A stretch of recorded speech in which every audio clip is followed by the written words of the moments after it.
नमस्कार टेलर मैत्रिणींनो. तर हे बघा, मी 9 इंचावरती खुणा करून घेतली. छाती आहे 30 इंच, म्हणजेच छातीचा चौथा भाग अधिक 1.5 इंच मी 9 इंचावरती अशा पद्धतीने खुणा करून घेतली. ठीक आहे. छातीचा चौथा भाग 7.5 अधिक 1.5 इंच. हे बघा, 9 इंचावरती मी खुणा करून घेतली. एकदम सोपी पद्धत आहे. व्हिडिओ शेवटपर्यंत बघा. तर नेहमीप्रमाणे बघा, एक घडी करून घेतली. त्याच्या खुणेवरती अशा पद्धतीने आपण पेपर फोल्ड करून घेतला. एक्स्ट्राचा आपल्याला पेपर फ्रंट साईडचा पार्ट काढते वेळी भेटेल, मग अशा पद्धतीने आपण घडी घालून घेतली. त्याच्यानंतर नेहमीप्रमाणे आपण पूर्ण उंची अधिक 1 इंच टाकत असतो. त्याप्रमाणे 12.5 इंच उंची आहे आणि त्याच्यात 1 इंच ॲड करून 13.5 इंचावरती आपली खुणा असणार आहे. अर्धा इंच कमरेच्या ठिकाणी, अर्धा इंच शोल्डरच्या ठिकाणी स्टिचिंगमध्ये जाणार आहे. ठीक आहे. अशा पद्धतीने 13.5 इंचावरती मी रेषा आखून घेतली. ठीक आहे. आता आपण शोल्डरच्या ठिकाणी बघूया. शोल्डर आहे 9 इंच. 9च्या निम्मे 4.5 अधिक अर्धा इंच म्हणजेच 5 इंचावरती खुणा केली. त्याच्यानंतर इथं आपण साईड शोल्डर पट्टी टाकणार आहोत. साईड शोल्डरसाठी 2.25 आहे साईड शोल्डर. त्याच्यात पाऊण इंच, पाऊण म्हणजेच अर्धा आणि पाऊण इंच मिळवून आपण साईड शोल्डर पट्टी, साईड शोल्डरचं मेजरमेंट टाकून घेतलं आहे बघा अशा पद्धतीने. बॅक साईडला रिटर्न घ्यायचं आहे, स्टेप न उचलता. ठीक आहे. त्याच्यानंतर इथं आपण मुंडा टाकून घेऊयात. 30 छातीसाठी आपण इथं 4.25 इंचावरती, हे बघा अशा पद्धतीने 4.25 इंचावरती मी खुणा करून घेतली आणि 4.25 इंचावरती आपण मुंडा टाकून घेतला. अशा पद्धतीने खुणा करून घेतली. त्याच्यानंतर आपण मुंडा टाकतोय. मागील मुंड्याच्या शेपसाठी हे बघा अर्धा इंचावरती खुणा करून घेतली आणि अशा पद्धतीने आपण क्रॉस लाईन आखून घ्यायची. अशा पद्धतीने शेप दिल्यामुळे काय होणार आहे म्हणून सांगते. इथं अर्धा इंचावरती आपण शेप देऊन घेतला. इथं मग अशा पद्धतीने शेप दिल्यामुळे बॅक साईडच्या मुंड्यात खेचला जाणार नाही, त्याच्यासाठी आपण अशा पद्धतीने मुंडा देत असतो. हा आहे आपला अर्धा इंचावरती फ्रंट साईडचा मुंडा. हे बघा अशा पद्धतीने हा जो आपला थोडासा भाग इथं उरलेला आहे, अशा पद्धतीने मुंडा टाकल्यामुळे मागील साईडला खेचला जाणार नाही मुंडा. ठीक आहे. त्याच्यानंतर इथं आपण बॅक साईडचा गळा टाकणार आहोत. तर इथं बॅक साईडचा गळा आहे 4.5 इंच. मी 5 इंचावरती स्टिचिंगमध्ये अर्धा इंच जाणार आहे, मी 5 इंचावरती घेतला आहे. खरं तर बॅक साईडचा आपण जास्त गळा ठेवतो, पण इथं मला 5 इंच ठेवायचं आहे. ठीक आहे. तुम्ही तुमच्या चॉईसनुसार ठेवू शकता. तर इथं कंबरेच्या ठिकाणी कंबरेचा चौथा भाग अधिक 1 इंच घेतलेला आहे. कंबर आहे 25. 25चा चौथा भाग 6.25 अधिक 7.25 इंच अधिक 1 इंच 7.25 इंचावरती खुणा करून घेतली. त्याच्यानंतर अशा पद्धतीने फोल्ड करून निम्मे करून घेतले आणि तिथून आपल्याला बॅक साईडचा टक्स द्यायचं आहे.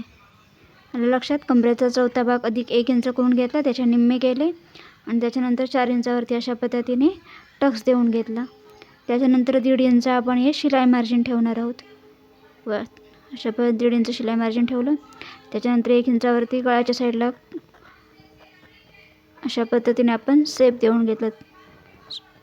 इथं तुम्हाला ज्या पद्धतीचं पाहिजे त्या पद्धतीने तुम्ही गळ शेप देऊ शकता. त्याच्यानंतर इथं अशा पद्धतीने सेंटर बरोबर आपण कट करून घेतलं. हे बघा अशा पद्धतीने आपण बॅक साईडची कटिंग करून घेतली. इथं तुम्हाला जर फुगा येत असेल मुंड्याच्या खालच्या साईडला, तर तुम्ही इथं 1 किंवा 2 रेषा इथं वाढवून तुम्ही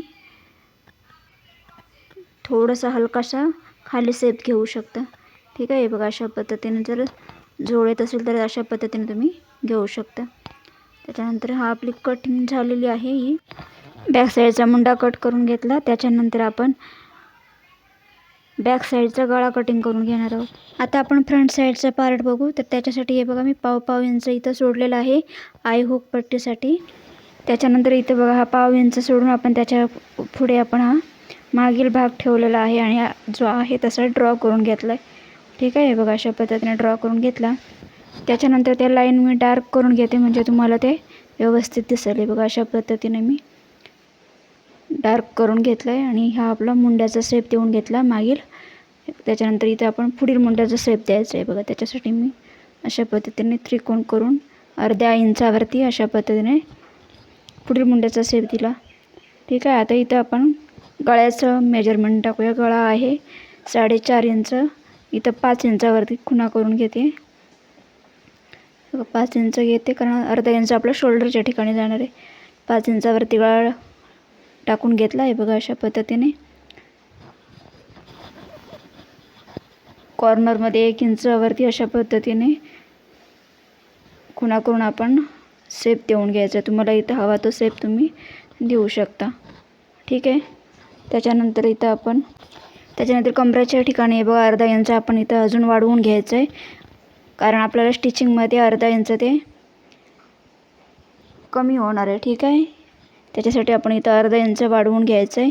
जर हेवी चेस्ट असली असती तर आपण इथं पाऊण आणि त्याच्यापेक्षा हेवी असले तर 1 इंच अशा पद्धतीने वाढवायचं आहे. ठीक आहे. त्याच्यानंतर इथं बघा, तर इथं आपली जी काही शोल्डर पट्टी असते त्याच्या अशा पद्धतीने निम्मे करून घ्यायचं आहे. इथं पुढील टक्स किती इंचावर घ्यावा हे कन्फ्युजन असतं, तर त्याच्यासाठी आपण ही ट्रिक दिलेली आहे बघा. मी ह्या माझ्या अनुभवाने चार्ट बनवून घेतलेला आहे. तर तुम्हाला यातला चार्ट जर अजून बघायची माहिती घ्यायची असेल तर चॅनलला सबस्क्राईब करून ठेवा, कारण आपण नेक्स्ट व्हिडिओ त्यावरती बनवूच. ठीक आहे.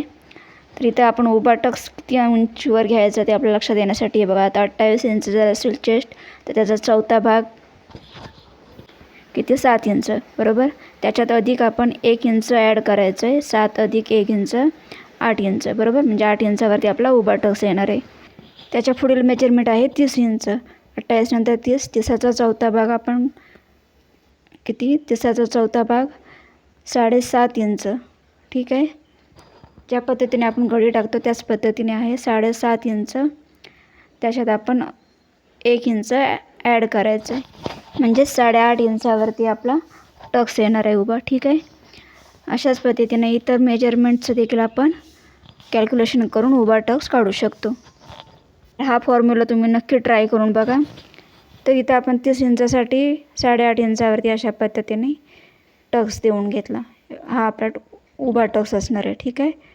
हे बघा, इथं आपण सेंटरला रेषा देऊन घेतली. आता इथं त्याच्यानंतर इथं तुम्हाला आडवा टक्स ऑलरेडी आपला तयार झालेला आहे, परंतु तुम्हाला जर दुसरी पद्धत तुम्हाला दाखवते आडवा टक्स घेण्याची. तर हे बघा, आपली 28 इंच चेस्टसाठी आपण 28 चेस्ट आहे, तर त्याच्यासाठी आपण छातीचा 10वा भाग काढणार आहोत. तर 10वा भाग कशा पद्धतीने काढायचा आहे बघा. 2.8 म्हणजेच 2 इंच प्लस 8 रेषा. ठीक आहे. आता 30चा या पद्धतीने 10वा भाग 3 येणार आहे. ठीक आहे. त्याच्यानंतर अजून दाखवते 32चा 10वा भाग आपल्याला 3.2 रेषा, म्हणजेच 3 इंच 2 रेषा. तर ही बघा, अशी पद्धतीने आपण ही लाईन देखील आपण खाली ओढून घ्यायची सेंटरमधली. त्याच्यानंतर आय हुकच्या साईडला आपण हे बघा अर्धा इंच आपलं ह्या साईडला घ्यायचं आहे. अर्धा इंचावरती खुणा करून घ्यायची आणि हे दोन्ही सेंटर आपण जोडून घेणार आहोत. परंतु त्याच्या अगोदर बघा, इथं आपण उभा टक्स 8.5 इंचावरती टाकलेला, त्याच्यात अजून आपल्याला अर्धा इंच ॲड करायचं आहे, कारण अर्धा इंच आपलं शोल्डरच्या ठिकाणी स्टिचिंगमध्ये जाणार आहे. म्हणजेच इथं आपला 9 इंचावरती खुणा असणार आहे. ठीक आहे. अशा पद्धतीने हा आपला उभा टक्स असणार आहे. इथं तुम्ही कटोरीचा टक्स जो टाकता त्या पद्धतीने देखील टाकला तरी चालेल. ठीक आहे. त्याच्यानंतर इथं आपण अर्धा इंच या खुणा केलेली आपण अशा पद्धतीने क्रॉस लाईन आखून घ्यायची. ठीक आहे. त्याच्यानंतर हा आडवा टक्स 1.5 इंचाचा आहे. त्याच्यानंतर त्याजवळच अंतराचा आपला इथं पण 1.5 इंचाचा उभा टक्स घ्यायचा आहे. उभी रेषा आखून घ्यायची आहे. 1.5 इंचावरती 30 इंच आहे म्हणून आपण 1.5 इंचाचा स्पेस ठेवला. ठीक आहे. हे बघा, अशा पद्धतीने आपण हे प्रत्येक चेस्टनुसार वाढत जातं साईज. त्याच्यानंतर इथं आपण हलका हलका अंदाज घेत आपण शेप द्यायचा आहे. बघा, आधी आपण अशा पद्धतीने शेप द्यायचा, नंतर आपण तो डार्क करून आपल्याला जसा पाहिजे त्या पद्धतीने मागे पुढे थोडं सरकवू शकता. ठीक आहे. अशा पद्धतीने आपला शेप देखील देऊन झालेला आहे. तर आता इथं कमरेच्या साईडला बघा, इथं पाव इंच सोडून आपण कमरेचा चौथा भाग घेतलेला आहे. कंबर आहे 25, त्याचा चौथा भाग 6.25 इंच. त्याच्यानंतर हे जे आपण 1.5 इंच घेतलं होतं ते देखील आपण त्याच्यात पुढे आपण 1.5 इंचावरती खुणा केली, कारण तिथे 1.5 इंच आपलं कटिंगमध्ये जाणार आहे. त्याच्यासाठी आपण इथं 1.5 इंच वाढवून घेतलं. त्याच्यानंतर आपण अर्धा 1 इंच आपलं स्टिचिंगमध्ये जाणार आहे आणि हे आपलं कमरेच्या साईडचं स्टिचिंग असतं ते त्याच्यासाठी आपण 1.5 इंच घेतलं. ठीक आहे, आलं लक्षात. पुन्हा सांगते बघा, इथून कमरेचा चौथा भागावरती खुणा करून घेतली. 1.5 इंच हे कटिंग होणार आहे त्याच्यासाठी घेतलं. त्याच्यानंतर पुन्हा 1 इंच आपलं स्टिचिंगमध्ये जाणार आहे आणि हे कमरेच्या ठिकाणीचं 1.5 इंच. ठीक आहे, अशा पद्धतीने. आणि त्याच्यानंतर इथं बघा, इथं देखील अर्धा इंच म्हणजे स्टिचिंगमध्ये जाणार आहे हे 1 इंच. त्याच्यासाठी आपण हे 1 इंच वाढवून घेतलं. ठीक आहे, अशा पद्धतीने हे बघा, अशा पद्धतीने आपण हे जोडून घ्यायचं आहे. आय होप तुमच्या लक्षात आलं असेल. तुम्हाला जर हा व्हिडिओ आवडला तर नक्की लाईक करा आणि चॅनलवरती नवीन असाल तर चॅनलला सबस्क्राईब करून ठेवा. बघा, तुम्हाला किती सोपी पद्धत सांगितलेली आहे. या चॅनलला सबस्क्राईब जर करून ठेवलं तर तुमचा दुहेरी फायदा असणार आहे, कारण आपल्याला या अशा पद्धतीचे टेलरिंगचे म्हणजेच कटिंग स्टिचिंगचे व्हिडिओ बघायला मिळणारच आहेत. प्लस तुम्हाला साड्यांचे देखील व्हिडिओ बघायला मिळणार आहेत आणि ते खरेदी देखील करायला मिळणार आहे. तर त्याच्यासाठी तुम्ही चॅनलला सबस्क्राईब मात्र जरूर करून ठेवा. आणि अशा पद्धतीने आपण ही कटिंग देखील केलेली आहे फ्रंट साईडची, हे बघा. आणि अजूनही तुम्हाला कुठली शंका असेल तर कमेंटमध्ये नक्की सांगा. त्यानंतर हे बघा, अशा पद्धतीने कटिंग करून घेतली आणि अशा पद्धतीने आपला हा पार्ट असणार आहे. इथं अर्धा इंच आपण कटिंग करून घेणार आहोत, कारण ते आपण एक्स्ट्रा घेतलेलं होतं. ठीक आहे, तो भाग देखील आपण कट करून घेतला आणि गळ्याचा पार्ट देखील आपल्याला अशा पद्धतीने कट करून घ्यायचं आहे. ठीक आहे, अशा पद्धतीने आपलं तयार असणार आहे. Thank you so much.